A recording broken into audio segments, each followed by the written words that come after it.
Las investigaciones, justamente hay algunas investigaciones del cerebro que muestran, y me alegró mucho, tengo que decir, me alegró mucho la conferencia del profesor, psicólogo, ¿verdad?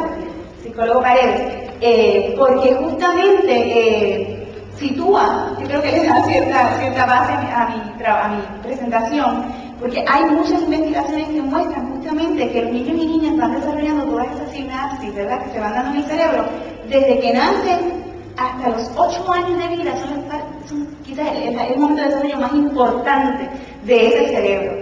Y que no hay un momento, no hay investigación alguna vinculada al cerebro que diga que es a los 6.5 años que ese cerebro está listo para aprender a leer. No existe en el mundo, ¿ok? Solamente parte de una visión errada, ¿verdad?, que en algún momento decidieron que era a los 6.5, no un poquito antes ni un poquito después. Así es que, gracias a eso, ¿verdad?, vemos que no se valoran otros aprendizajes en las escuelas, que, por ejemplo, la maestra dice, vamos a ver lo que sabes hacer. Y el niño dice, yo sé construir una barquita, yo sé inventar historias, yo sé pintar un retrato, yo sé hacer el mapa del tiempo. ¿Y tú? Yo sé escribir todas las vocales. Muy bien, tú podrás pasar primero el LGB a los 5 años. Porque ese es el único conocimiento que se valora, el saber escribir las vocales. Pero todo ese otro conocimiento que es tan importante, que es fundamental, que es más, muchísimo más importante que saber escribir las vocales, no se valora.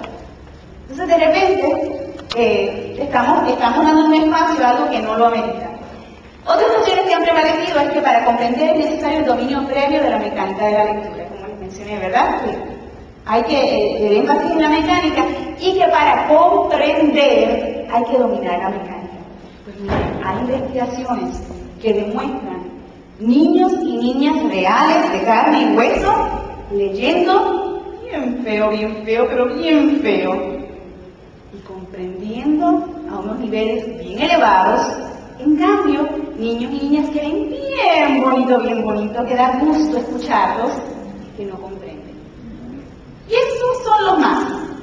¿Por qué? Porque en la escuela hemos privilegiado la mecánica, todos esos aspectos, y no hemos privilegiado la comprensión. Entonces, esos son los niños que engañan a sus maestras, que les hacen creer que son buenos lectores porque leen bonito, porque dominan la entonación, las pausas, no silabean. Les voy a contar un cuento. Yo hice una investigación con niños y niñas de 4º grado en Puerto Rico. Y la investigación tenía que ver con el análisis de las respuestas inesperadas que producen los niños al leer. Seleccioné un grupo de niños y niñas para que leyeran un texto. Después de leer ese texto tenían que contarme lo que habían leído y finalmente yo les hice unas preguntas vinculadas al texto que habían leído para burlar y ver cuánto realmente comprendían. Todo el trabajo fue grabado en vídeo mientras iba leyendo, luego cuando contaban y luego cuando yo los entrevistaba.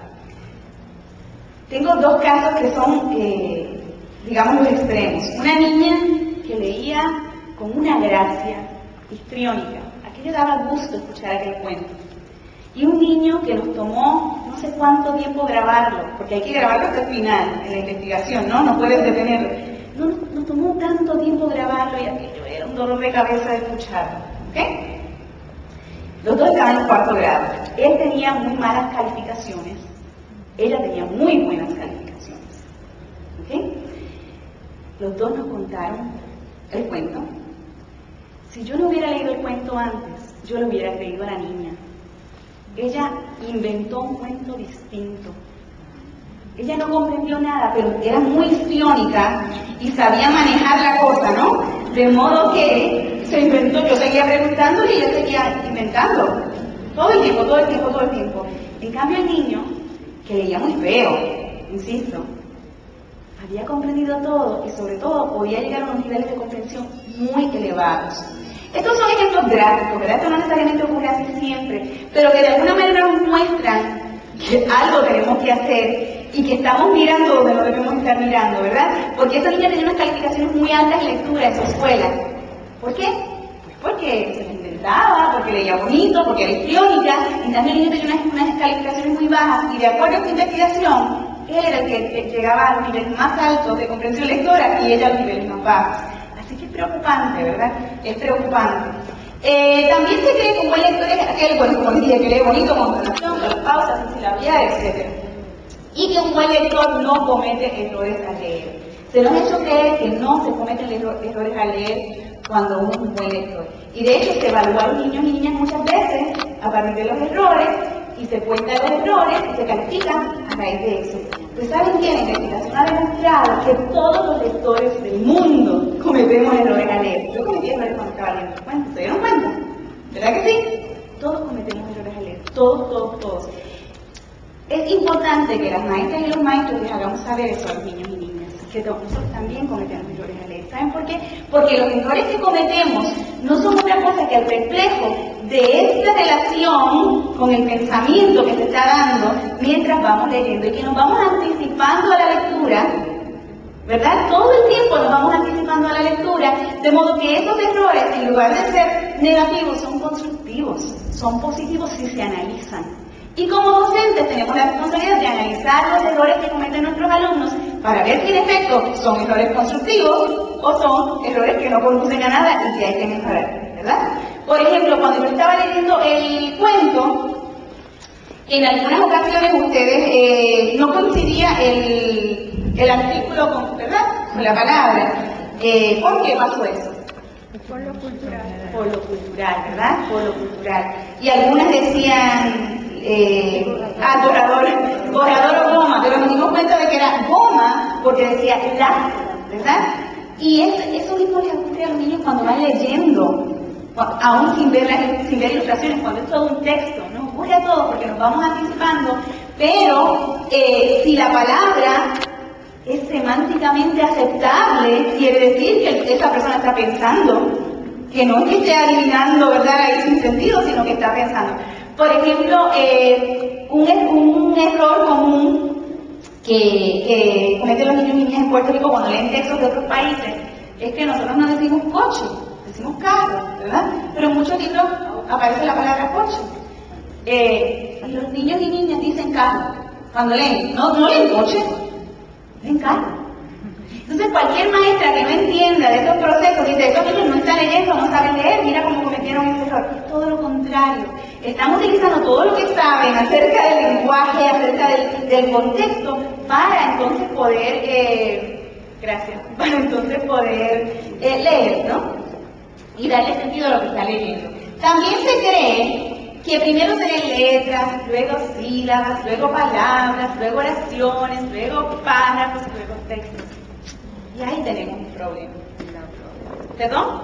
Lo global ahora. Y creo que va muy consono con la presentación que acaba de dar el psicólogo. Letras y sonidos. Imagínense como una pizza, ¿verdad? De 3 pedazos, donde el primer pedazo tiene que ver con letras y sonidos. El segundo tiene que ver más con vocabulario. Y el tercero tiene que ver con comprensión. ¿En qué grados de la escuela peruana se trabaja con letras y sonidos? ¿En qué grados? ¿Primer grado? ¿Algún otro? Inicial. ¿Y en qué grado se enfatiza el vocabulario, la gramática? ¿En qué grado? En segundo, en escuela primaria, ¿pero en qué grado? Segundo, tercero. ¿Y en qué grado se enfatiza la comprensión? En todos. A ver, el énfasis. Ah, pues aquí estamos bien. Si se enfatiza la comprensión desde el principio, estamos bien, no hay nada que hacer.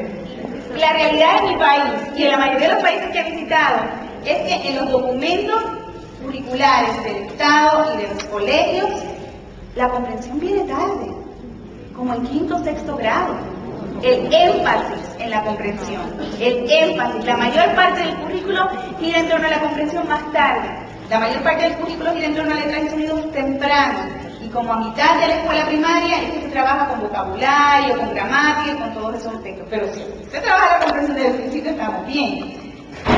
La realidad es que se nos ha enseñado a través de tiempo, en este modelo de destreza que se sigue, que es como una jerarquía, que hay como una jerarquía, es como si estuviéramos subiendo una escalera, ¿verdad? Y primero pasamos por los escalones que tienen que ver con letras y sonidos, después pasamos por los escalones que tienen que ver con vocabulario. ¿Por qué se ríe?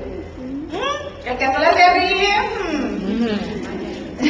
Letras y sonidos, después vocabulario y luego comprensión, ¿verdad?